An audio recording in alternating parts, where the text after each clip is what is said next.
The silk curtains were drawn shut, casting shadows across the mahogany desk where papers scattered like fallen leaves. But it wasn't the mess of documents that made Simone's blood turn cold. It was the woman's red dress pooled on the floor next to her husband's discarded tie. The sounds coming from behind the leather executive chair made her stomach lurch, and not from morning sickness. 3 years of marriage, 6 months of trying for a baby, and countless nights wondering why Marcus came home so late, all crashed down on her in this single moment. The pregnancy test in her purse felt like a cruel joke now, its 2 pink lines mocking her as she stood frozen in the doorway of what was supposed to be their shared success story. Marcus. Her voice came out smaller than she intended. The movement behind the chair stopped. A woman's giggle. The rustle of fabric. Then Marcus's face appeared, flushed and panicked, his shirt unbuttoned and his hair disheveled. Behind him, his secretary Rebecca smoothed down her skirt with the practiced ease of someone who had done this many times before. Simone, this isn't what it looks like. The words hung in the air like smoke from a fire that had already burned everything down. Simone's hand instinctively moved to her stomach, where their child was growing, unaware that their father was a liar and a cheat. Really? Simone's voice grew stronger. Because it looks like you're having sex with your secretary in the office where I helped you build this company from nothing. Rebecca gathered her belongings quickly, avoiding eye contact. I should go, Mr. Thompson. Yes, you should, Simone said, her tone ice cold. And Rebecca? Clean out your desk. You won't be coming back. You can't fire her, Marcus said, standing up and buttoning his shirt. This company is half mine, remember? Community property, Marcus. Or did you forget that along with your wedding vows? Rebecca slipped out, leaving husband and wife alone in the ruins of their marriage. Marcus ran his hands through his hair, a gesture Simone once found endearing. Now it just looked pathetic. How long? She asked. Simone, please let me explain. How long, Marcus? He couldn't meet her eyes. 6 months. The number hit her like a physical blow. 6 months. Right around the time they started trying for a baby. While she was taking vitamins and tracking her cycle and hoping for their future, he was betraying everything they had built together. Was it just Rebecca? The silence stretched between them, filling with all the answers she didn't want to hear. Marcus, was it just Rebecca? There were others. Simone closed her eyes, feeling the world tilt. She gripped the doorframe to steady herself. All those business trips, late meetings, weekend conferences. All lies. Who else? Does it matter? It matters to me. Marcus sank into his chair, suddenly looking older than his 35 years. Sarah from accounting. Jennifer from the marketing firm. A few others. Each name was another knife to her heart. Sarah, who had organized Simone's surprise birthday party last year. Jennifer, who had complimented Simone's dress at the company Christmas party and asked about starting a family. How many others? I don't know. Maybe 7 or 8. Simone felt bile rise in her throat. 8 women. 8 betrayals. While she was being the perfect wife, supporting his dreams, managing their home, believing in their future. Why? The word came out as a whisper. Marcus looked up at her then, and for a moment she saw something that might have been regret. I don't know. The stress of the business, the pressure. You were always so perfect, so put together. These women, they just wanted fun. No expectations, no pressure to be the perfect husband. Perfect? Simone laughed, but there was no humor in it. I was trying to be a good wife. I was trying to build a life with you. I know, and I'm sorry. God, Simone, I'm so sorry. But this doesn't have to change anything. We can work through this. I'll end it with all of them. I'll do whatever it takes. Simone reached into her purse and pulled out the pregnancy test. She set it on his desk, right where Rebecca's dress had been lying moments before. Marcus stared at it, his face going white. Is that? I'm pregnant, Marcus. I came here to surprise you with the news that we're having a baby. Her voice broke on the last word. He stood up, reaching for her. Simone, this is wonderful. This changes everything. We're going to be parents. I'll change, I promise. I'll be the husband you deserve, the father our child deserves. She stepped back from his outstretched hands. No. What do you mean, no? I mean, no, this doesn't change anything. No, you won't change. And no, you won't get the chance to hurt our child the way you've hurt me. You can't be serious. You're upset, you're emotional because of the pregnancy hormones. Don't you dare blame this on hormones. Simone's voice was deadly quiet. I'm thinking more clearly than I have in 3 years. All those times I made excuses for you, believed your lies, trusted you when my instincts said something was wrong. I was the fool, but I'm not anymore. What are you saying? I'm saying I want a divorce. The words hung in the air between them. Marcus's face cycled through shock, disbelief, and finally anger. You don't mean that. You're just hurt. We can go to counseling, work through this. Think about what you're throwing away. Think about our life, our home, the company we built together. The company you built on lies while I supported you. The home where I waited alone while you were with other women. The life that was apparently not enough for you. Simone picked up the pregnancy test and put it back in her purse. I've thought about it plenty, Marcus. And I've made my decision. Simone, please. I love you. I made mistakes, but I love you. If this is love, I don't want it. She turned to leave, but Marcus called after her. You can't just walk away. You signed a prenup. You'll get nothing if you leave me. Simone paused at the doorway and looked back at him. For the first time since she'd discovered his betrayal, she smiled. It wasn't a happy smile. Oh, Marcus, you really don't know me at all, do you? She patted her purse. I'm not walking away. I'm going to destroy you.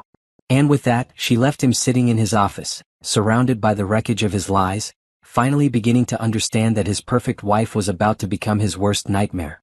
Simone sat in her car in the parking garage for 20 minutes before she trusted herself to drive. Her hands shook as she gripped the steering wheel, replaying the scene in Marcus's office over and over. The image of Rebecca's red dress on the floor would be burned into her memory forever. She drove home in a daze, muscle memory guiding her through the familiar streets of their upscale neighborhood.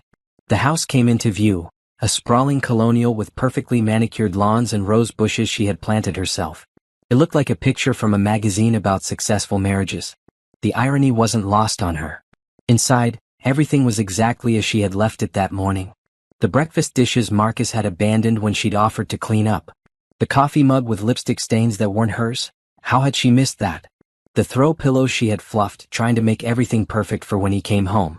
Simone walked upstairs to their bedroom and sat on the edge of the bed where she had made love to her husband just 3 nights ago, while he was sleeping with other women. The thought made her sick. She pulled out her phone and stared at it. Who could she call? Her mother would say, "I told you so." She had never liked Marcus. Her sister would want to fly in from California and make a scene. Her best friend Lisa would offer wine and sympathy, but Simone needed more than that right now. Instead, she opened her laptop and began researching divorce lawyers. The first few websites blurred together, promises of fair settlements and quick resolutions. But then she found him. Robert Chin, divorce attorney to the wealthy and vindictive. His website didn't promise fairness. It promised results. She called his office. "Mr. Chen's office, this is Patricia. I need to speak with Mr. Chen about a divorce. It's urgent. I'm sorry, but Mr. Chen is booked solid for the next 3 weeks. I could schedule you for." Tell him it's about Marcus Thompson of Thompson Industries. Tell him I'm the wife and I have information that could destroy him. There was a pause. Please hold. 2 minutes later, a man's voice came on the line. "Mrs. Thompson? This is Robert Chen. I think we should meet." An hour later, Simone sat in Chen's downtown office, a glass tower that overlooked the city Marcus thought he owned. Chen was younger than she'd expected, maybe 40, with sharp eyes and an expensive suit. "Tell me about the prenup," he said after she'd explained the situation. Simone handed him a copy. "I signed it 3 years ago. I was in love and stupid." Chen read through it, his expression giving nothing away. "This is comprehensive." He really covered his bases. "So I get nothing? If you file for a standard divorce, you'd get very little. The prenup is ironclad." He looked up at her. "But you said something on the phone about information that could destroy him." Simone had been thinking about this during the drive over. Marcus built his company on investor money. Big money from people who care about their reputations and their investments. What do you think happens to those investments when they find out the CEO is a serial cheater who's been having affairs with employees? That depends. Do you have proof? I caught him in the act today. But that's not enough, is it? Not for what you want to do. Chin leaned back in his chair. But it's a start. Tell me, did you ever have access to his phone, his computer, his credit card statements? I manage our household accounts. I see the credit card bills. Simone thought about all those charges she had questioned and been given explanations for. Expensive dinners I thought were business meetings. Hotel rooms during supposed work trips. Jewelry I never received. Do you still have access to these statements? Yes. Everything goes to our shared email account. Chin smiled for the first time since she'd arrived. "Mrs. Thompson, I think we can work together. But I need you to understand something. What you're talking about isn't just a divorce. You want to wage war. He started this war when he cheated on his pregnant wife. I'm just going to finish it. Good. Here's what we're going to do.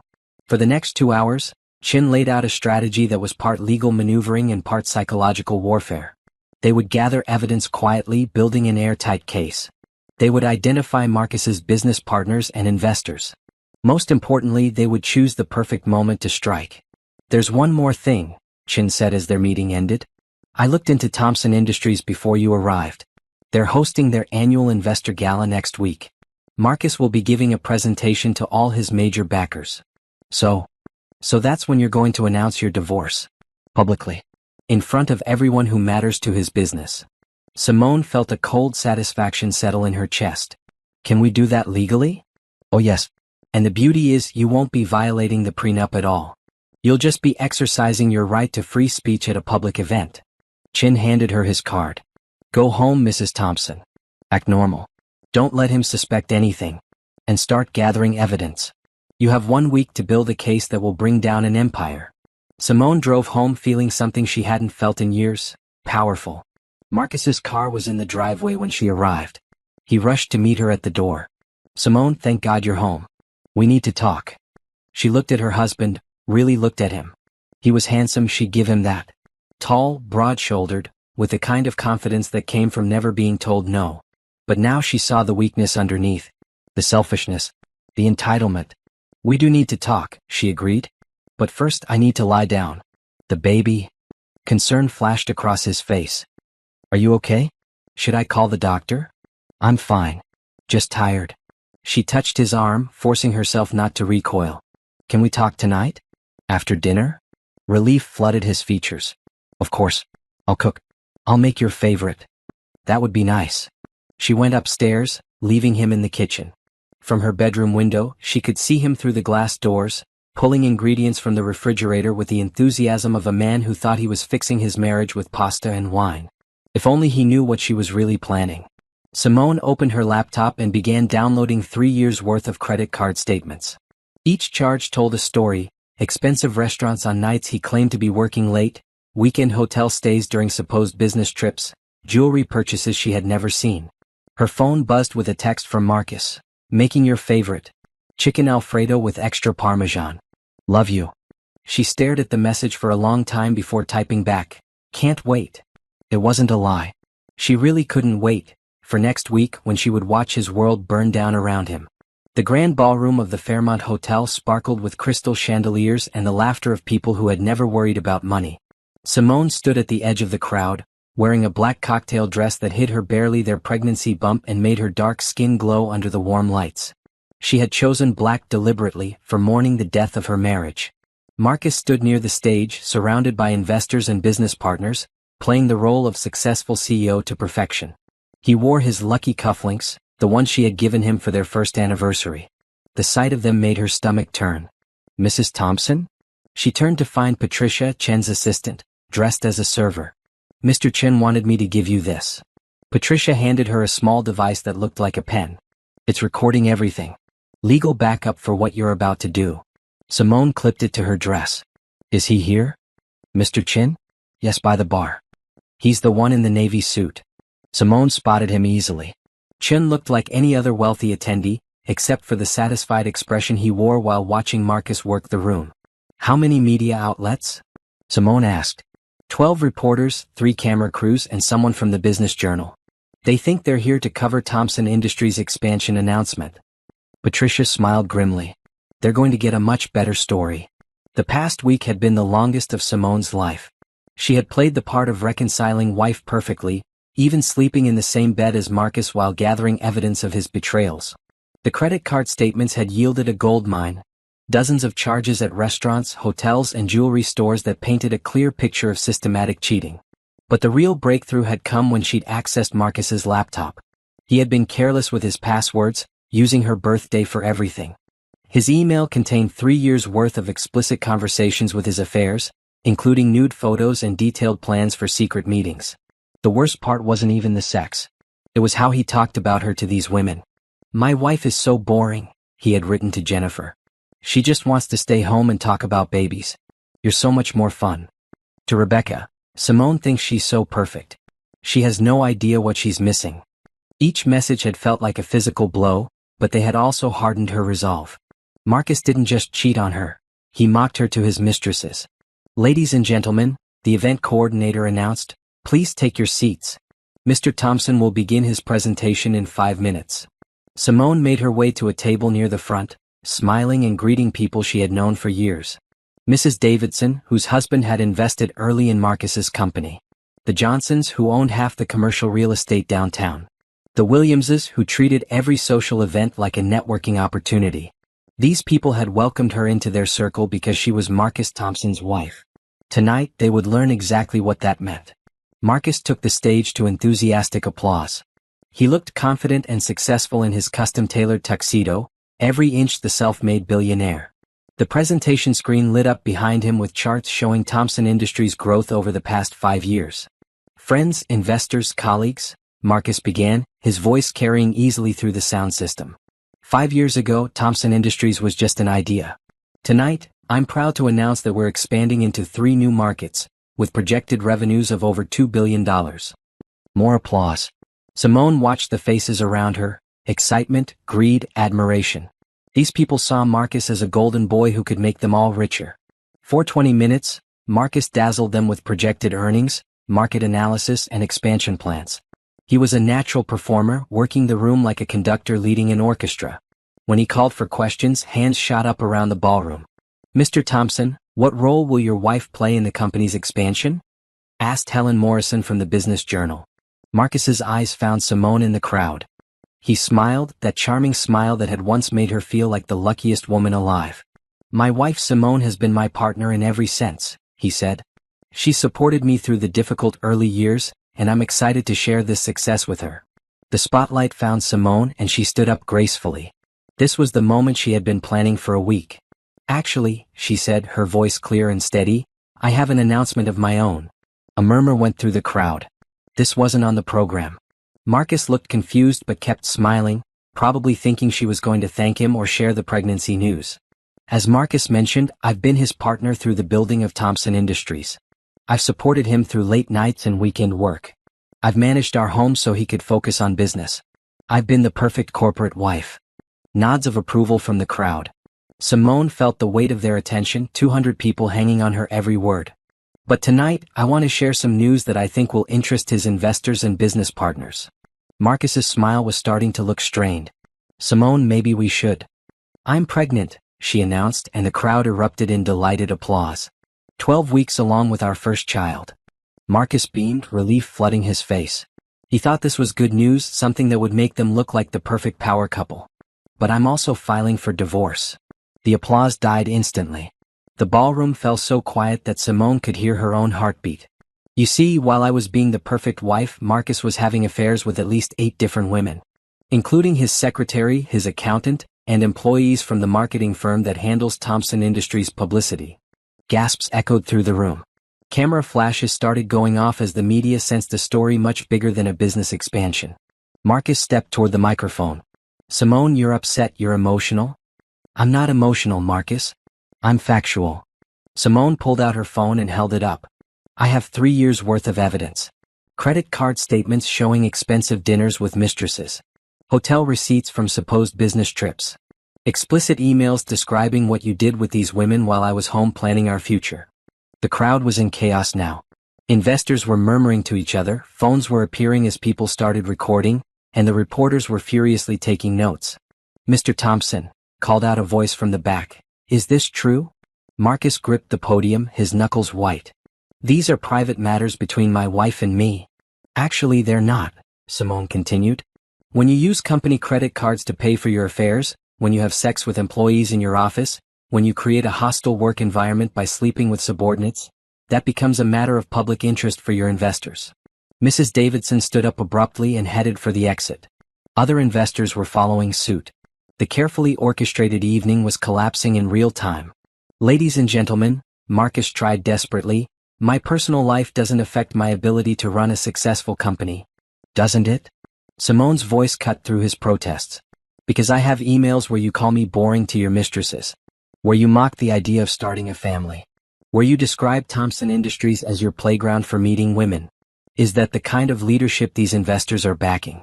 The exodus was accelerating now. Whole tables of people were leaving, some looking disgusted, others just embarrassed to be associated with the spectacle. "Mrs. Thompson," a reporter called out, "will you be seeking alimony?" "I'll be seeking what I'm entitled to under the law," Simone replied. "Which includes exposing the truth about how Marcus Thompson treats the people who trust him, whether that's his wife, his employees, or his investors." Marcus abandoned the microphone and jumped down from the stage, pushing through the crowd toward her. "Simone, stop this. You're destroying everything we built." She looked at him calmly as cameras captured every moment. "I'm not destroying anything, Marcus. I'm just telling the truth. Something you seem to have forgotten how to do." Security appeared, Chen's doing, she realized, blocking Marcus from getting too close to her. "This isn't over," Marcus said, his polished facade completely gone now. "You signed a prenup. You'll get nothing." Simone smiled, the same cold smile she had given him in his office a week ago. "We'll see about that." She turned and walked out of the ballroom, leaving behind the wreckage of Marcus's reputation and the shocked faces of 200 people who had just witnessed the fall of a golden boy. In the lobby, Chen appeared at her side. "How do you feel?" "Free," she said simply. And for the first time in years she meant it. Marcus stood alone on the stage as the last of the investors filed out of the ballroom. The projection screen still showed his optimistic revenue forecasts, now looking like a cruel joke. Hotel staff began cleaning up abandoned drinks and programs, treating him like furniture they had to work around. His phone started ringing immediately. First it was James Peterson, his biggest investor. "Marcus, what the hell was that?" "James, let me explain." "Explain what?"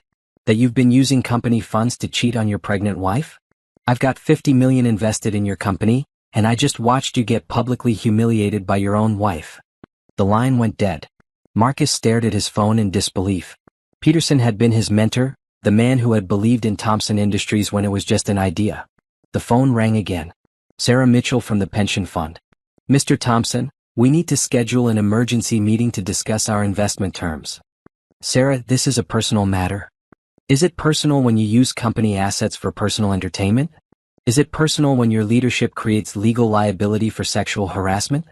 "Our lawyers are already reviewing our position." Another dead line. Marcus felt sweat beading on his forehead despite the ballroom's air conditioning. By the time he made it to his car, Marcus had fielded 11 phone calls, all variations of the same theme: panic, anger, and threats to pull funding. His hands shook as he tried to start the engine. At home, the house felt different. Simone's car was gone, but her presence lingered everywhere. In the throw pillows she had arranged that morning, in the coffee mug she had left by the sink, in the pregnancy vitamins lined up on the kitchen counter. Marcus poured himself 3 fingers of scotch and tried to think. This was manageable. Simone was emotional, pregnant, not thinking clearly. He could fix this. He had built a billion-dollar company from nothing. He could certainly handle one angry wife. His phone buzzed with a text message from Rebecca. "Saw the news. Are you okay?" Marcus stared at the message. Rebecca had been fired a week ago when Simone caught them. The fact that she was reaching out now felt pathetic rather than comforting. He deleted the message without responding. The local news came on at 11. Marcus watched in horror as the anchor led with his story. Billionaire businessman Marcus Thompson was publicly confronted by his pregnant wife tonight at a high-profile investor event. Simone Thompson announced her pregnancy and intention to divorce, citing multiple affairs, while cameras rolled and investors watched. They had footage. Actual footage of Simone's announcement, of the investors fleeing, of his face cracking as his world collapsed in real time. The scandal has already impacted Thompson Industries' stock price, which fell 12% in after-hours trading. Several major investors have called emergency meetings, and employment lawyers are predicting significant legal challenges for the company. 12%. In one night. Marcus did quick calculations in his head. That was over $100 million in value gone. His phone rang. His assistant, working late as always. "Mr. Thompson, I've had 47 calls from reporters in the past 2 hours. The Business Journal wants a statement. Channel 7 is planning to run a feature story. And sir." "What?" 3 employees have already filed complaints with HR about hostile work environment. They're claiming your relationship with Rebecca and others made them uncomfortable. Marcus hung up and poured another drink. At midnight, his lawyer called. "Marcus, I've been watching the news. We need to talk. Can this wait until morning?" No, it can't. I've also been contacted by Robert Chin. He's representing your wife and he's very good at what he does. What does that mean? It means you're in trouble. The prenup won't protect you if she can prove you violated the marriage contract through adultery. And based on what she said tonight, she has documentation. She's bluffing. Is she? Because Chin doesn't bluff. He destroys people for a living and he's very expensive. Your wife didn't hire him to get a fair settlement, Marcus. She hired him to ruin you. The reality was starting to sink in. This wasn't just a marital spat that would blow over. Simone hadn't acted impulsively, she had planned this attack with military precision. What do I do? Damage control. Issue a public apology. Announce you're stepping back from day-to-day operations. Get into marriage counseling immediately and make it public. Show that you're taking responsibility.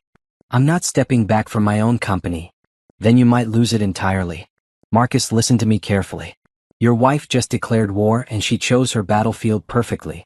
Every investor in that room tonight sees you as a liability now. They're not just worried about your marriage, they're worried about lawsuits, bad publicity, and their own reputations being tied to yours. After the lawyer hung up, Marcus sat in his empty house and tried to process what had happened. This morning he had been a successful CEO with a beautiful wife and a baby on the way. Tonight he was a public scandal whose marriage was over and whose business was in free fall. He thought about calling Simone, but what would he say? That he was sorry? He had tried that a week ago and she had looked at him like he was a stranger. His phone buzzed with notifications, Twitter mentions, news alerts, missed calls. The story was spreading beyond business news into general media. #Thompson scandal was already trending. Marcus scrolled through the tweets, each one like a knife to his chest. Pregnant wife announces divorce at husband's business event. Iconic. When keeping it real goes wrong. Marcus Thompson just lost his wife and his investors in one night. Plot twist, wife has receipts. Literal receipts. But it was the business publications that really worried him. Forbes had already published a think piece titled, When Personal Conduct Becomes Business Risk, the Thompson Industries Case Study. The Wall Street Journal was running quotes from corporate governance experts about fiduciary responsibility and character. At 2 a.m, Marcus tried to sleep but found himself staring at the ceiling. Simone's side of the bed still smelled like her perfume. The pregnancy test was still sitting on her nightstand, a constant reminder of what he had destroyed. He thought about the first time he had met her, at a conference where she was presenting research on sustainable business practices. She had been brilliant, passionate, beautiful. He had pursued her for months before she agreed to go out with him. Their early years had been magical. She had believed in his vision for Thompson Industries when no one else would. She had worked alongside him, managing their finances so carefully that every dollar went back into growing the business. She had been his partner in every sense of the word. When had that stopped being enough? When had he started looking at other women and seeing excitement instead of commitment? Marcus realized he didn't have a good answer. The affairs had started gradually, a flirtation here, a dinner there, eventually escalating to full relationships. He had told himself it was stress relief, that it didn't mean anything, that Simone would never find out. But looking back now he could see the pattern. Every time Simone had asked about working late, every time she had suggested they spend more time together, every time she had talked about starting a family, he had pulled away. He had chosen the easy gratification of affairs over the work of maintaining his marriage. And now she was going to make him pay for every betrayal. His phone rang one more time. The caller ID showed his father's number. Dad. I saw the news, son. What the hell have you done? Of all the phone calls tonight, this one hurt the most. His father had built the family construction business with his bare hands, working 16-hour days and never missing one of Marcus's baseball games. He had taught Marcus that a man's word was his bond. Dad, I can explain? Can you? Can you explain why you threw away a good woman and a successful business for what, exactly? Can you explain why your pregnant wife had to humiliate you in public before you take responsibility for your actions? Marcus had no answer. You know what your grandfather used to say? Character is what you do when nobody's watching. Well, we're all watching now, son. And we don't like what we see. The line went dead, leaving Marcus alone with the wreckage of his reputation and the growing realization that tomorrow would be even worse than tonight. Chen's office buzzed with activity at 8 a.m. Simone sat in the conference room, surrounded by legal documents, bank statements, and printed emails, while 3 paralegals organized evidence into neat piles. She had spent the night at Lisa's house, finally getting her first good sleep in weeks. Mrs. Thompson, I need you to look at these employment records, said Jennifer, one of Chen's associates. We've identified 12 current and former female employees who might have been involved with your husband. Simone scanned the list. Some names she recognized, others were surprises. Melissa from Human Resources? She's married. Affairs don't always respect marriage vows, Chen said dryly as he entered the room. Good morning, Simone. How are you feeling after last night? Like I can breathe again. Good. Because Marcus's team filed an emergency motion this morning. They want to freeze all joint assets and get a gag order to prevent you from discussing the case publicly. Simone felt a chill. Can they do that? They can try. But they made a tactical error. By filing so quickly they look desperate. And the gag order request actually helps our case. It suggests they're more worried about public embarrassment than legal proceedings. Chin pulled up a chair beside her. I need to ask you something and I want you to think carefully before answering. Are you prepared for this to get ugly? Marcus has resources and he's going to use them. What do you mean? Private investigators looking into your background. Attempts to discredit your character. Pressure on your friends and family. When cornered, men like Marcus don't fight fair. Simone thought about the credit card statements spread across the table, each one documenting another betrayal. He's been fighting dirty for 3 years. I'm just changing the rules. At that moment, Chen's phone rang. He listened for a moment, then smiled grimly. That was my contact at Channel 7. Marcus held a press conference this morning. He turned on the television. Marcus stood outside Thompson Industries headquarters, looking haggard despite his expensive suit. Dark circles shadowed his eyes, and his usually perfect hair was disheveled. I want to address the events of last night, Marcus said, his voice lacking its usual confidence. My wife is going through a difficult time with her pregnancy, and emotions are running high. While we are having marital difficulties, I don't believe public forums are the appropriate place to resolve private matters. Mr. Thompson, a reporter called out, is it true that you had affairs with multiple employees? I'm not going to discuss my personal life in detail, but I will say that I take full responsibility for any mistakes I've made in my marriage. What about the impact on your investors? Thompson Industries remains strong and profitable. My personal situation will not affect our business operations or our expansion plans. Simone watched her husband deflect and dodge, never actually denying the affairs, never apologizing directly. It was vintage Marcus, all polish, no substance. He's making it worse, Chin observed. Every non-denial confirms your story. The press conference ended with Marcus refusing to take more questions. As he walked away, Simone could see the strain in his posture, the way his shoulders sagged when he thought the cameras weren't watching. Now for the fun part, Chin said, turning off the television. His lawyers will want to negotiate. They'll offer you a settlement to avoid a public trial. I don't want his money. Yes, you do. You just don't want it to look like you want it. Chin leaned forward. Simone, I understand your anger. But you're having a baby. You need to think about your child's future. The prenup has loopholes. Big ones. Marcus was so focused on protecting his business assets that he didn't properly define marital property. Every credit card charge, every company expense he used for personal purposes, every asset purchased during your marriage, it's all potentially divisible. Chin pulled out a calculator. Thompson Industries is valued at approximately $1.2 billion. You helped build that company. You managed the household finances that allowed him to reinvest every dollar. You attended business functions, entertained clients, supported his career at the expense of your own. What are you saying? I'm saying we might be looking at a settlement in the hundreds of millions. Maybe more. The number hit Simone like a physical force. She had known Marcus was wealthy, but she had never really thought about the specific dollar amounts involved. But here's the thing, Chin continued. The money is just leverage. What you really want is for him to face consequences for what he did. Money alone won't give you that satisfaction. He was right. Simone didn't want to get rich off her divorce. She wanted Marcus to understand what it felt like to lose everything you'd worked for, to have people you trusted turn away from you, to face the consequences of your choices. What do you recommend? We accept whatever reasonable settlement he offers, with conditions. He has to publicly admit to the affairs. He has to step down as CEO of Thompson Industries. He has to attend counseling and anger management. And most importantly, he has to agree to supervised visitation with your child until they turn 18. You think he'll agree to that? Let's find out. His lawyer wants to meet this afternoon. 3 hours later, Simone sat across from Marcus's legal team in Chen's conference room. Marcus himself wasn't there, a tactical decision that spoke volumes about how serious the situation had become. David Sterling, Marcus's lawyer, was everything Simone had expected. Expensive suit, perfect teeth, and the kind of confidence that came from winning ugly cases for wealthy clients. "Mrs. Thompson," Sterling began, "my client wants to resolve this matter quickly and quietly. He's prepared to offer you $5 million in cash, plus the house and full custody of your child." Chen didn't even look up from his legal pad.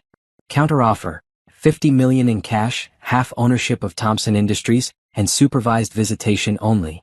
Sterling laughed. "That's ridiculous. The prenup clearly states. The prenup becomes void if your client violated the marriage contract through adultery and misuse of marital assets." Chen slid a folder across the table. Credit card statements showing 3 years of affairs funded with community property. Email evidence of sexual relationships with employees. Documentation of a pattern of behavior that created legal liability for Thompson Industries. Sterling opened the folder and scanned the documents. His confident expression faltered. "Even if some of these charges are inappropriate," he said carefully, "they hardly amount to $50 million. "You're right," Chen agreed. "They probably amount to much more." Mrs. Thompson contributed to the building of Thompson Industries. She managed household finances, attended business functions, entertained clients. Her labor and support enabled your client to build his fortune. In California, that makes her entitled to half of everything.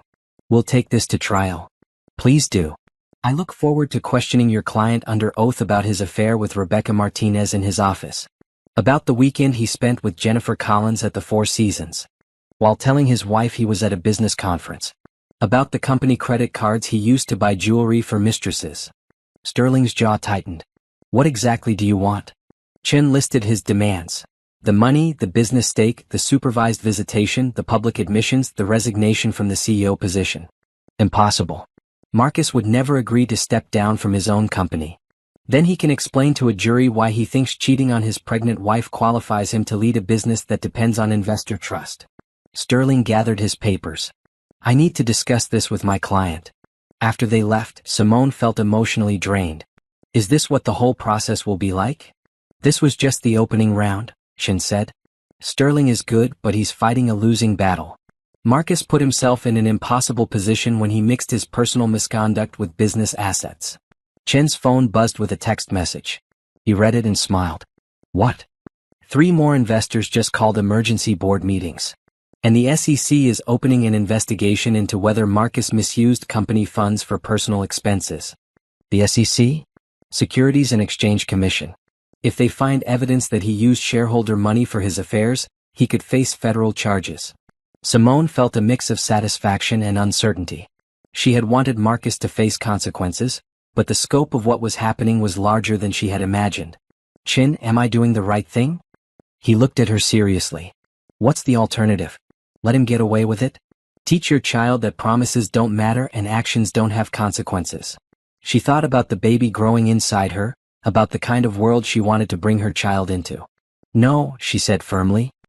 "He needs to learn that his actions have consequences. Then we keep fighting." Outside Chen's office, Simone stood on the sidewalk and looked up at the Thompson Industries building across the street. Through the windows she could see people moving around, working, building their careers in the company she had helped create. Tomorrow the real battle would begin. Marcus stood in his office at 3 in the morning, staring at financial projections that no longer made sense. Thompson Industries had lost 28% of its value in 3 days. Major investors were demanding emergency meetings. The board of directors had scheduled a vote of no confidence. And Simone's settlement demands sat on his desk like a death sentence. $50 million. Half his company. Supervised visitation with his own child. Public admission of adultery. Resignation as CEO. He swept the papers off his desk in a moment of rage, then immediately got down on his hands and knees to collect them. These documents represented his entire future. His phone buzzed. A text from an unknown number. "Saw the news. Karma's a bitch. Jennifer." Marcus deleted it without responding. Jennifer Collins from the marketing firm had been contacting him since the scandal broke, alternately offering sympathy and making veiled threats about what she might tell reporters. All his former mistresses were coming out of the woodwork now, sensing opportunity or revenge. Another text, this one from Rebecca. Need to talk. Meet me at our usual place.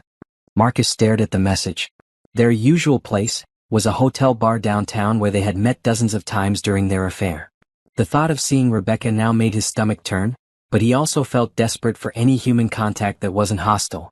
An hour later, Marcus sat in the darkened corner of the Meridian Hotel bar, nursing a whiskey and waiting. When Rebecca appeared, she looked different, harder, more calculating.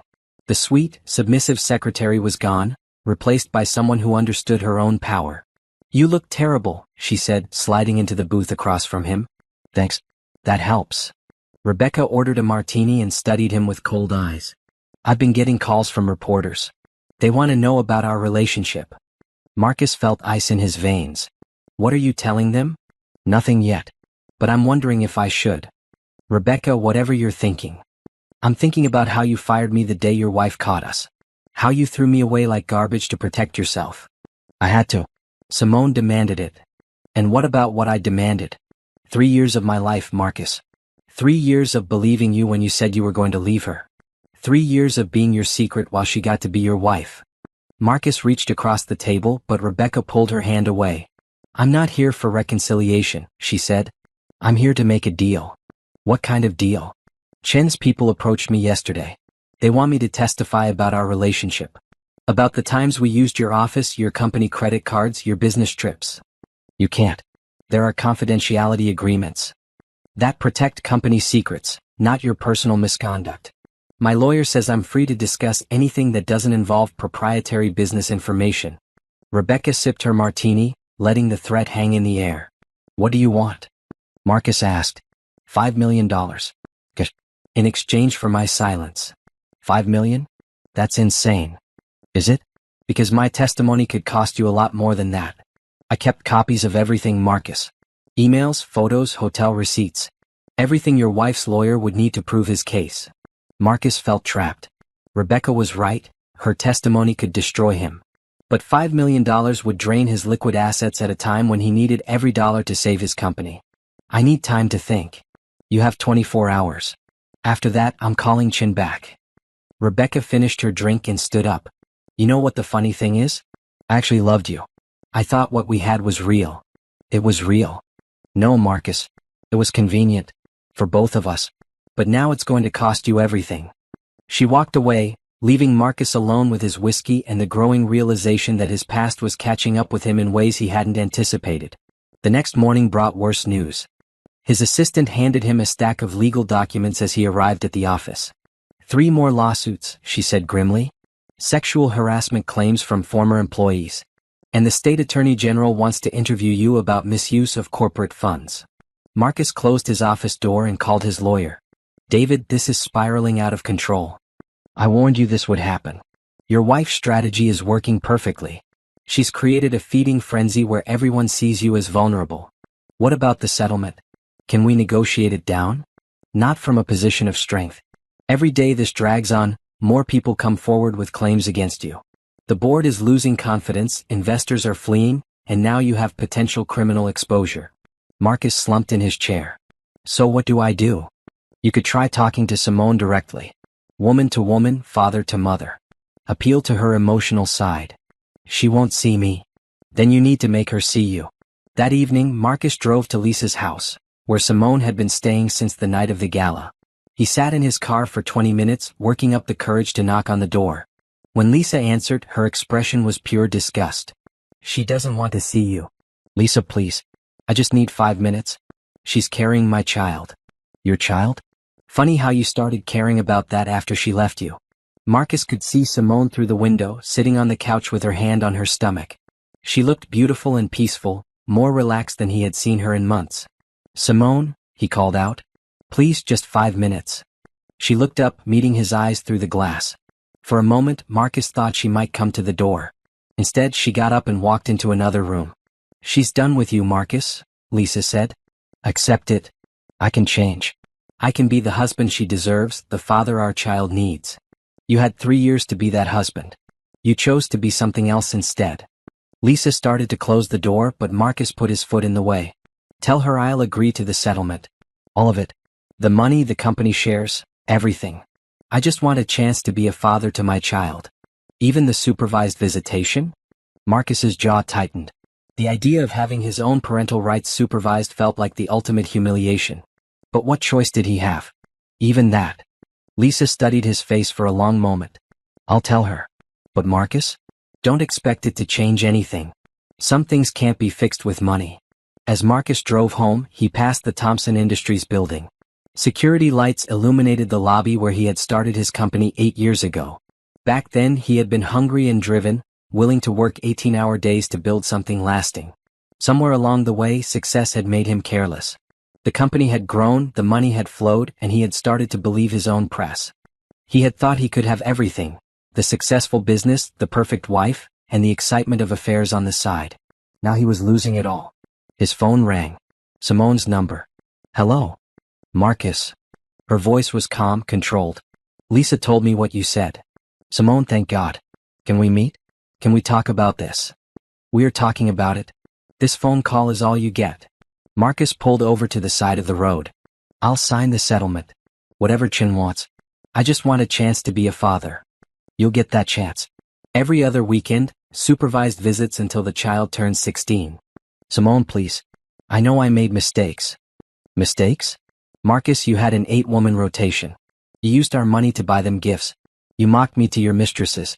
Those weren't mistakes, they were choices. I can change. You can change for someone else. For your next wife. But not for me. Never for me. What about our baby? What am I supposed to tell them about why their parents aren't together? There was a long pause. When Simone spoke again, her voice was softer but no less firm. I'll tell them the truth.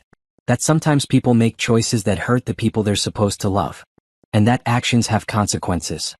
Simone. Goodbye, Marcus. Have your lawyer call Chin tomorrow. The line went dead. Marcus sat in his car on the side of the road, listening to the sound of his world collapsing around him.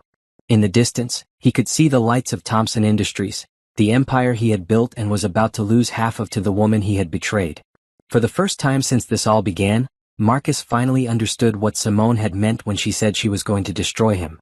She wasn't just taking his money or his company. She was taking his future. Simone stood in the empty apartment, running her hand along the kitchen counter of what would soon be her new home. The space was bright and modern, with floor-to-ceiling windows that overlooked the city. More importantly, it was hers, purchased with her own money, free from any connection to Marcus. What do you think, little one? She murmured to her growing belly. At 16 weeks, her pregnancy was finally showing, a small bump that made everything feel more real. Lisa walked through the living room, arms full of paint samples. I still think the nursery should be yellow. Gender neutral, and it goes with everything. Yellow it is. Simone accepted the samples, though her mind was elsewhere. Tomorrow was the final settlement meeting, where Marcus would officially sign away half his empire and accept the terms that would govern the rest of his relationship with their child. Chin had called that morning with the latest update. Marcus's company had stabilized somewhat after his public resignation as CEO, but the SEC investigation was ongoing. Several former employees had come forward with harassment claims. And Rebecca Martinez was reportedly writing a tell-all book about her affair with the Billionaire CEO. Are you nervous about tomorrow? Lisa asked. Simone considered the question. 3 months ago, she would have been terrified at the thought of facing Marcus in a legal setting. Now she felt something different, not nervousness but anticipation. Tomorrow would be the end of one chapter and the beginning of another. I'm ready, she said simply. That evening, Simone drove to her childhood neighborhood to have dinner with her mother. The small house where she had grown up felt different now, smaller but somehow more peaceful than the mansion she had shared with Marcus. You're glowing, her mother said as they sat down to eat. Pregnancy suits you. Everything suits me better without Marcus around. Evelyn Thompson studied her daughter's face. Are you sure you're doing the right thing? I know he hurt you, but he's still the father of your child. Mom, you never liked Marcus. Don't start defending him now.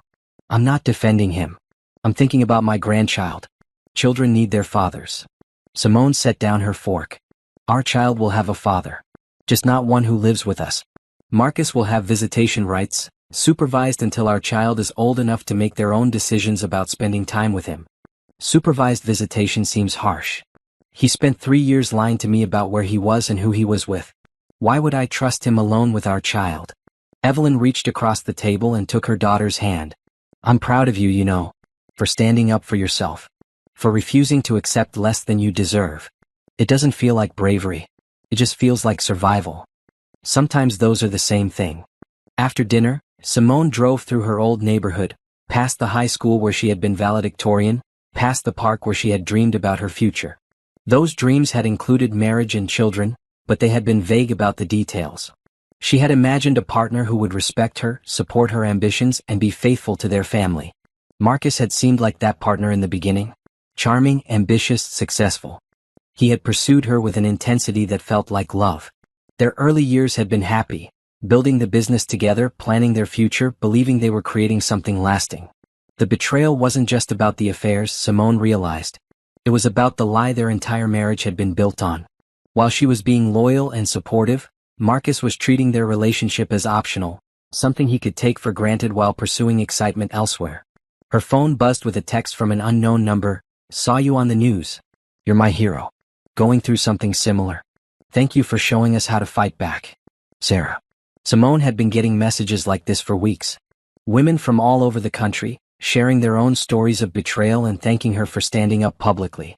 She hadn't intended to become a symbol, but apparently her very public divorce had resonated with people who felt powerless in their own relationships. The settlement meeting took place in Chen's conference room at 10 the next morning. Marcus arrived with his lawyer and a financial advisor, looking like he hadn't slept in weeks. Dark circles shadowed his eyes, and his usually immaculate appearance was disheveled. Simone felt nothing when she looked at him. No anger, no sadness, no residual love. Just emptiness where strong emotions used to live. "Mrs. Thompson," David Sterling began, "my client has agreed to all terms of the settlement as outlined." Chen slid the documents across the table. $50 million in cash. 40% ownership of Thompson Industries. The house in Malibu. Full custody of their child with supervised visitation rights for Marcus. Public admission of adultery. Mandatory counseling and anger management classes. Marcus signed each page mechanically, his hand steady despite the magnitude of what he was giving up. "There's one additional item," Chen said. "Mrs. Thompson wants a public apology. Not to her, she doesn't need or want that. To the employees of Thompson Industries who were affected by your conduct." Marcus looked up sharply. "That wasn't part of the agreement." "It is now. Non-negotiable." "Fine." Marcus's voice was barely above a whisper. The press conference was held an hour later in the lobby of Thompson Industries. Marcus stood at a podium, reading from a prepared statement while cameras recorded every word. "I want to publicly apologize to the employees of Thompson Industries who were made uncomfortable by my personal conduct. My behavior created an inappropriate work environment, and I take full responsibility for that. I also want to acknowledge that my actions have consequences that extend beyond my personal life to the people who trusted me to lead this company responsibly." It wasn't the most heartfelt apology Simone had ever heard, but it was public and on the record. Marcus was admitting, in front of cameras and reporters, that he had behaved inappropriately and created problems for innocent people. As Marcus left the podium, he caught Simone's eye. For a moment, she saw something that might have been regret. Or maybe just exhaustion. Either way, it didn't matter anymore. That afternoon, Simone signed the paperwork to purchase her new apartment and open her own consulting firm. After years of supporting Marcus's career, she was finally building something for herself. Her phone rang as she was leaving the bank. The caller ID showed a number she didn't recognize. "Mrs. Thompson? This is James Rodriguez from Rodriguez Ventures. I've been following your story in the business press. How can I help you, Mr. Rodriguez? Actually, I was hoping I could help you. I understand you're starting a consulting firm focused on sustainable business practices. I have several companies in my portfolio that could use that expertise." Simone felt a thrill of excitement. Her first potential client, interested in working with her because of her expertise, not her connection to Marcus. "I'd be very interested in discussing that." "Excellent. And Mrs. Thompson? What you did took courage. The business world needs more people willing to hold leaders accountable for their actions." After the call ended, Simone sat in her car and felt something she hadn't experienced in months: optimism about the future. Her marriage was over, her husband's betrayal was behind her, and the legal battles were finally resolved. But her life, her real life, was just beginning. She placed her hand on her growing belly and smiled. "Ready for our next adventure?" she asked her unborn child. The baby kicked in response, and Simone took that as a yes. Marcus stood in his empty office, packing the last of his personal belongings into boxes that seemed too small to contain 8 years of work. The walls were bare now, stripped of the awards and photographs that had once proclaimed his success to anyone who entered. Through his window, he could see protesters gathered outside Thompson Industries. They had been there for 3 days, holding signs that read, "Accountability Matters," and "Justice for Working Women." What had started as a business scandal had evolved into something larger, a symbol of corporate misconduct and abuse of power. His replacement as CEO had been announced that morning. Patricia Williams, the former CFO who had always been more popular with employees and investors than Marcus ever was. The board had made it clear that this wasn't a temporary arrangement. Marcus's time as the face of Thompson Industries was over permanently. "Mr. Thompson?" Marcus turned to find Janet, his former assistant, standing in the doorway. She looked uncomfortable but determined. "I wanted to return these," she said, holding out his spare office keys and company credit cards. "And to say goodbye." Janet had worked for him for 5 years, managing his schedule, covering for his absences, and probably knowing more about his affairs than she had ever let on.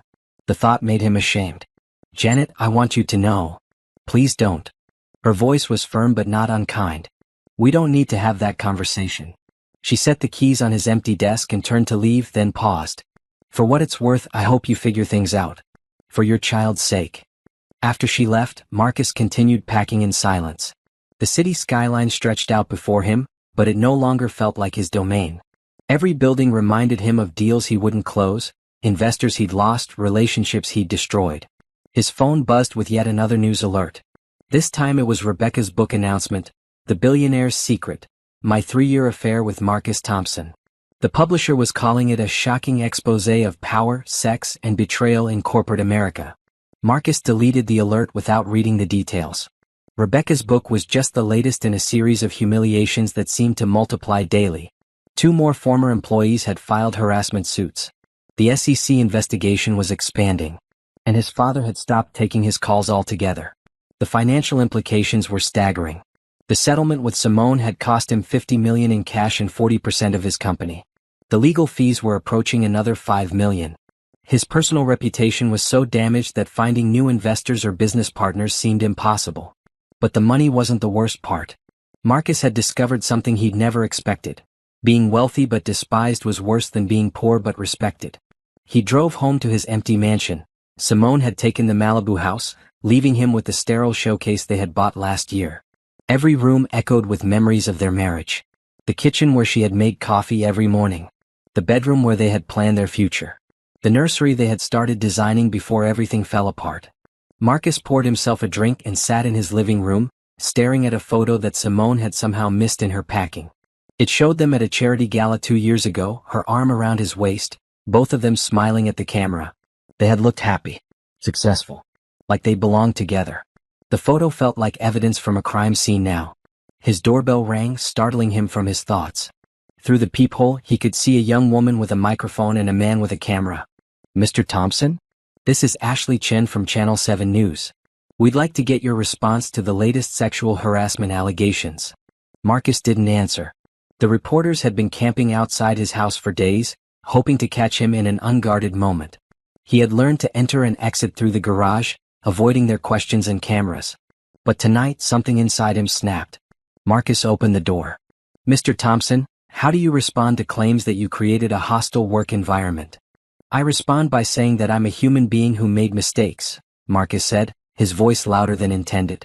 "I'm not a monster. I never forced anyone to do anything. I never threatened anyone's job. I had consensual relationships with adult women. But these women were your employees. And they were adults capable of making their own decisions. Yes, I cheated on my wife. Yes, I used poor judgment. But I'm not the villain everyone wants me to be." Ashley Chen sensed an opportunity. "Are you saying the allegations against you are false?" "I'm saying the situation is more complicated than anyone wants to admit. My marriage fell apart, my business is suffering, and everyone acts like I'm the first man in history to have an affair. What about your pregnant wife? Don't you think she deserved better?" The question hit Marcus like a physical blow. Of course she deserved better. She deserved a husband who appreciated what he had instead of looking for what he didn't have. But that doesn't make me a criminal. Do you regret your actions? Marcus looked directly into the camera for the first time. "I regret everything. I regret the affairs, the lies, the pain I caused. I regret losing the best woman I've ever known and destroying the family we could have had together. But most of all, I regret that my child will grow up knowing their father as a public failure instead of a private success." He closed the door, leaving the reporters on his doorstep with the most honest statement he had made since the scandal began. The interview aired that night, and Marcus watched himself admit his failures to the entire city. He looked broken on camera, a shell of the confident CEO who had dominated business pages for years. But for the first time in months he felt like he had told the truth. His phone rang immediately after the broadcast ended. His mother. "Marcus, I saw the news." "Mom, I'm coming over." Eleanor Thompson arrived an hour later with a casserole and the stern expression Marcus remembered from childhood. She walked through his empty house, taking in the bare walls and packed boxes. "You look terrible," she said simply. "Thanks, Mom. Very helpful. I'm not here to coddle you. I'm here because you're my son and you're falling apart." She set the casserole on his kitchen counter and turned to face him. "What you did to Simone was inexcusable. But this public crucifixion has gone far enough. The public crucifixion is deserved. Maybe. But your child doesn't deserve to grow up with a father who's given up on himself." Marcus slumped against the counter. "I don't know how to come back from this, Mom. Everything I built is gone. Every relationship I had is destroyed. I'm going to be a cautionary tale for the rest of my life." Eleanor studied her son's face. "Your father lost his first business when you were 5 years old. Bad investment, poor partners, economy went south. We lost our house, our savings, everything. I never knew that. Because he didn't give up. He worked construction for 2 years, saved every penny and started over. Built the company that put you through college and taught you everything you know about business. That's different. He didn't have public scandals. He had something worse. He had genuine failure, not just bad choices. But he also had something you've forgotten you possess." "What's that?" "The ability to start over. To be better than you were before." Eleanor moved toward the door, then paused. "That baby Simone is carrying? They're going to judge you based on who you become, not who you were. Make sure you give them something to be proud of." After his mother left, Marcus sat alone in his empty house and tried to imagine a future where his child looked at him with respect instead of embarrassment. For the first time since this nightmare began, he started to think about how to rebuild rather than how to defend what was already lost. 6 months after the gala that destroyed their marriage, Marcus stood outside the courthouse where Simone was finalizing the adoption papers for their child's last name change. She had decided the baby would carry her maiden name instead of Thompson, another symbolic severing of their connection. He hadn't spoken to her directly since their phone call the night she agreed to the settlement. All communication had gone through lawyers, social workers, and mediators. But today Marcus had to see her, had to try one last time to salvage something from the wreckage of their relationship. Simone emerged from the courthouse at exactly 3 o'clock, her pregnancy now obvious at 7 months. She looked radiant in a blue dress that emphasized her glowing skin and confident posture. Marcus felt his heart clench at the sight of her, not with love, but with the deep recognition of everything he had lost. "Simone." She turned at the sound of his voice, her expression carefully neutral.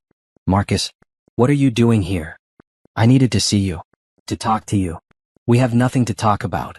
Everything was settled months ago." She began walking toward her car, but Marcus fell into step beside her. "Please. 5 minutes. That's all I'm asking."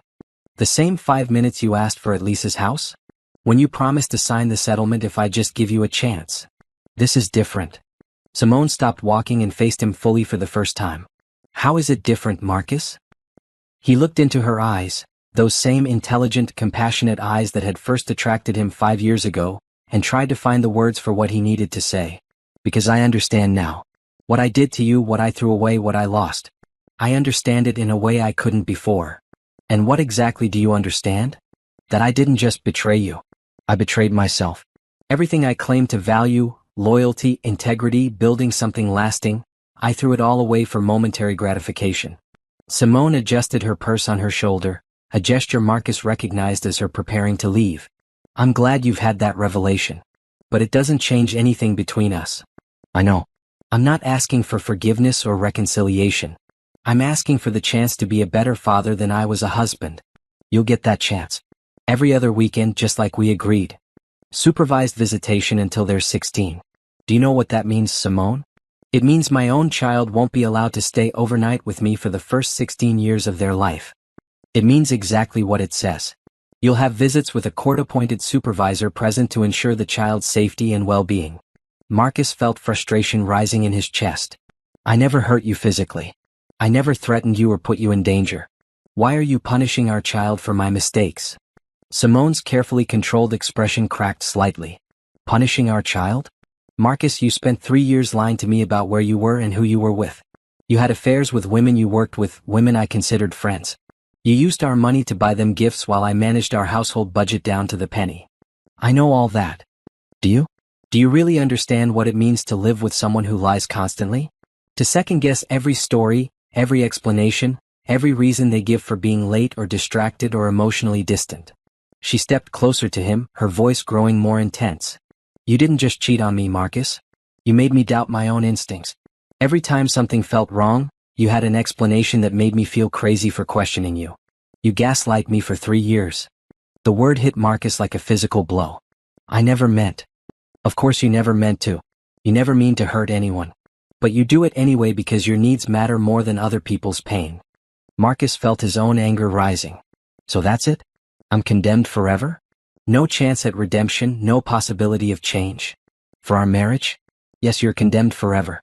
I will never trust you again, never love you again, never believe another word you say about commitment or faithfulness.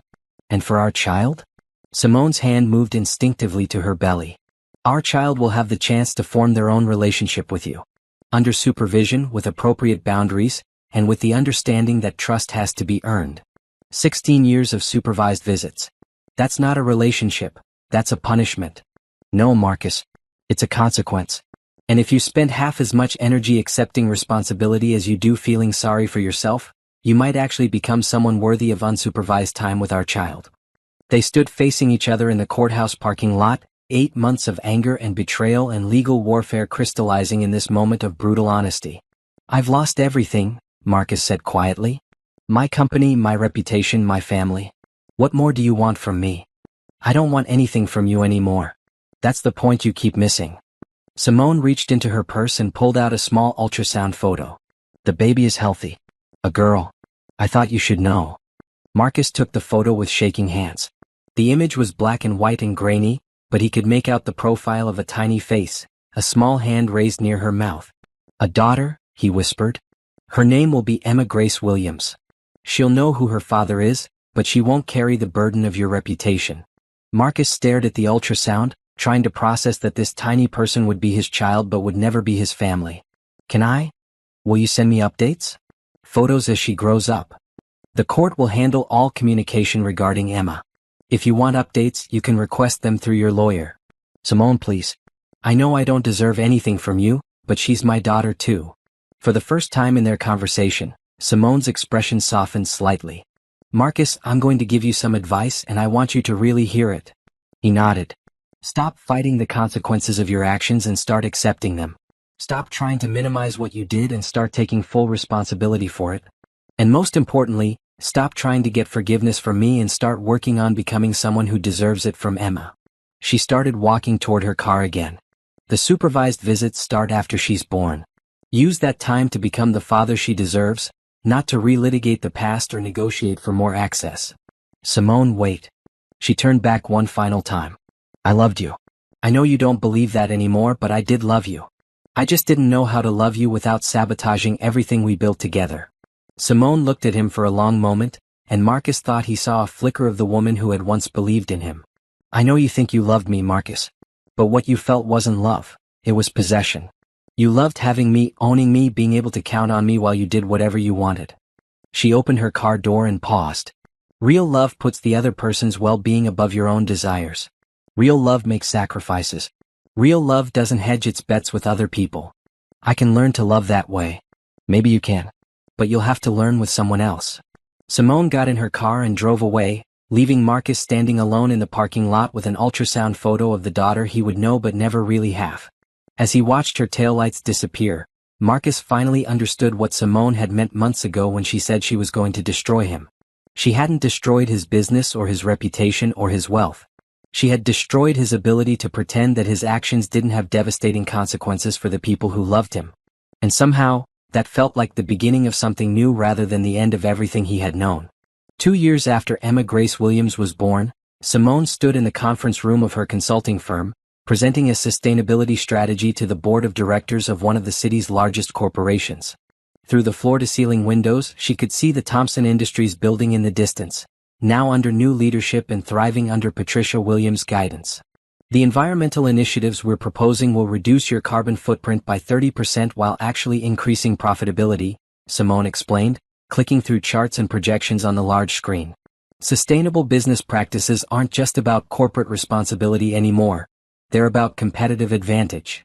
The board members nodded approvingly, several taking notes on the specific recommendations. Simone's firm had grown rapidly over the past 2 years, built on her expertise and the reputation she had gained for standing up to corporate misconduct. Business leaders wanted to work with someone who understood both the importance of success and the cost of ethical failures. After the meeting ended successfully, another major contract signed, Simone drove to the daycare to pick up Emma. At 18 months old, her daughter was walking, talking, and showing signs of the same curiosity and determination that had driven Simone throughout her own life. "Mama?" Emma ran toward her on unsteady legs, dark curls bouncing and arms outstretched. Simone scooped her up, breathing in the sweet scent of baby shampoo and feeling the familiar surge of fierce love that motherhood had brought into her life. Everything she had endured, the betrayal, the public humiliation, the difficult pregnancy and delivery, had been worth it for this perfect little person. "How was your day, sweet girl?" "I painted." Emma held up hands that were still slightly stained with washable paint. "Blue flowers." "Blue flowers are my favorite," Simone said, settling Emma into her car seat. "Should we go see Grandma before dinner?" "Grandma?" "Yes." They drove to Evelyn's house, where Emma would spend the evening while Simone attended a charity gala. These events were different now. Simone went as herself, not as someone's wife, and she chose causes that mattered to her rather than obligations that helped someone else's business. "You look beautiful, sweetheart," Evelyn said as Simone prepared to leave. The black dress was elegant but not flashy, professional but not severe. Simone had learned to dress for her own success rather than to complement someone else's image. "Thanks, Mom. I shouldn't be too late." "Take your time. Emma and I have big plans involving ice cream and bedtime stories." The gala was being held at the same hotel where Marcus had announced his business expansion 2 years ago, but the ballroom felt completely different now. Simone moved through the crowd with confidence, greeting business associates, potential clients and friends she had made in her new life. "Simone." She turned to find David Chin approaching with a tall, handsome man she didn't recognize. "I want you to meet Dr. James Mitchell," Chin said. "He runs the children's hospital where this gala is raising funds." "James, this is Simone Williams, the sustainability consultant I was telling you about." James Mitchell had kind eyes and an easy smile that reached all the way to his face. His handshake was firm but not aggressive, confident but not dominating. "Ms. Williams, it's a pleasure. David tells me you're working on some innovative projects around sustainable healthcare practices." "I am." Healthcare facilities have enormous potential for environmental impact reduction, especially in energy usage and waste management. "I'd love to hear more about that. Would you be interested in having coffee sometime? I think our hospital could benefit from your expertise." Simone found herself smiling. "I'd like that." They exchanged business cards, and Simone felt something she hadn't experienced in years. Genuine interest in getting to know someone new. Not because she needed anything from them, not because they represented security or status, but simply because they seemed like someone worth knowing. As the evening continued, Simone found herself in conversation with James several more times. He was intelligent without being condescending, successful without being arrogant, and he talked about his work with a passion that reminded her why she had chosen her own career path. "Can I ask you something?" James said as the gala was winding down. "Are you seeing anyone?" The direct question caught Simone off guard. "No, I'm not. But I should mention that I have a daughter. She's 18 months old." "That's wonderful. Children are amazing." "You have kids?" "Not yet. But I'd like to someday with the right person." Simone studied his face, looking for signs of the charm and calculation she had learned to recognize in Marcus. Instead, she saw only genuine interest and the kind of straightforward honesty she had forgotten existed in men. "I'd like to have that coffee," she said. "Great. How's tomorrow afternoon?" "Perfect." As Simone drove home, she thought about the conversation with James and realized she felt excited about the possibility of dating again. Not because she needed a man to complete her life, but because she had built a life so full and satisfying that sharing it with someone seemed appealing rather than necessary. At her mother's house, she found Emma asleep in the guest bedroom, curls spread across the pillow and one small hand clutching a stuffed elephant. Simone carefully transferred her daughter to the car seat without waking her, then drove to their own home, a comfortable house in a good neighborhood, purchased with her own money and decorated to her own taste. As she tucked Emma into her crib, Simone's phone buzzed with a text from Marcus's lawyer. Mr. Thompson's next supervised visit with Emma is scheduled for this Saturday at 2 p.m. Please confirm. Simone confirmed the appointment automatically. Marcus had been consistent with his visits over the past year, showing up every other weekend and spending 2 hours with Emma under the watchful eye of a court-appointed supervisor. The visits were awkward and formal, but Marcus was trying to build a relationship with their daughter within the constraints of the arrangement. According to the supervisor's reports, Marcus was gentle with Emma, reading to her and playing simple games. He never missed a visit, never showed up late, and never tried to circumvent the rules. He was, by all accounts, making an effort to be a good father within the limited time he was allowed. Simone felt no satisfaction in Marcus's difficulties, but she also felt no desire to make things easier for him. Emma's safety and well-being came first, and trust had to be earned over time through consistent, reliable behavior. Saturday afternoon, Simone watched from the parking lot as Marcus arrived for his visit. He looked older, more tired, but also somehow more grounded than the man she had been married to. Success and failure had both taught him lessons and he seemed to be learning them. Through the window of the family services building, she could see Marcus sitting on the floor with Emma, helping her build towers with colorful blocks. Emma was comfortable with him now, no longer crying when Simone left or clinging when she returned. Simone's phone rang. James Mitchell. "Hi," she said, smiling despite herself. "Hi. I was wondering if you might be free for dinner tomorrow night instead of coffee this afternoon. I know it's short notice, but I just found out about a new restaurant that specializes in farm-to-table cuisine, and I thought you might appreciate their sustainability practices." "That sounds perfect. I'd love to." "Great. I'll pick you up at 7? Actually, would you mind meeting me there?